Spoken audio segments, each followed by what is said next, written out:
સુરતમાં આમ આદમી પાર્ટીના બેનરો ઉતારી ભાજપના બેનરો લગાવવામાં આવતા હોવાનો આક્ષેપ ગોપાલ ઇટાલિયાએ સોશિયલ મીડિયામાં કર્યો છે। એક સીસીટીવી જાહેર કર્યા છે, જેમાં તેમણે કહ્યું કે આમ આદમી પાર્ટીના બેનર લગાવવામાં આવ્યા હતા, ત્યાં ભાજપના કાર્યકર્તાઓ આ બેનરો હટાવી ભાજપના બેનરો લગાવી રહ્યા છે।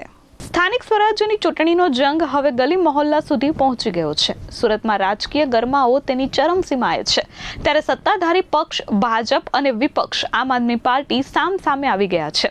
તાજેતરમાં વોર્ડ નંબર 4માં બનેલી એક ઘટનાએ રાજકીય વાતાવરણમાં ભારે ઉત્તેજના જગાવી છે, જેમાં ભાજપના કાર્યકરો પર આપના બેનરો હટાવવાનો ગંભીર આક્ષેપ થયો છે। આપના દિગ્ગજ નેતા ગોપાલ ઇટાલિયાએ સોશિયલ મીડિયા પર આક્રમક તેવર બતાવતા ભાજપ પર આકરા પ્રહારો કર્યા। તેમણે આક્ષેપ કર્યો કે આ ભાજપના અસામાજિક તત્વોનો ત્રાસ છે। ઇટાલિયાએ વધુમાં કહ્યું કે ભાજપ હારના ડરથી હવે હલકી કક્ષાની રાજનીતિ પર ઉતરી આવ્યું છે। સુરતના વોર્ડ નંબર 4માં જે પ્રકારે લોકશાહીના ચીરેચીરા ઉડાવવામાં આવ્યા છે, તે જોઈ જનતા પણ ચોંકી ઉઠી છે। આમ આદમી પાર્ટી દ્વારા આ મામલે મજબૂત પુરાવા તરીકે સીસીટીવી ફૂટેજ પણ જાહેર કરાયા છે।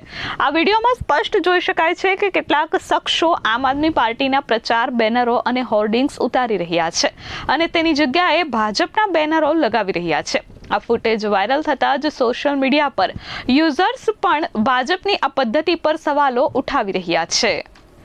Bureau report S24 news, Surat.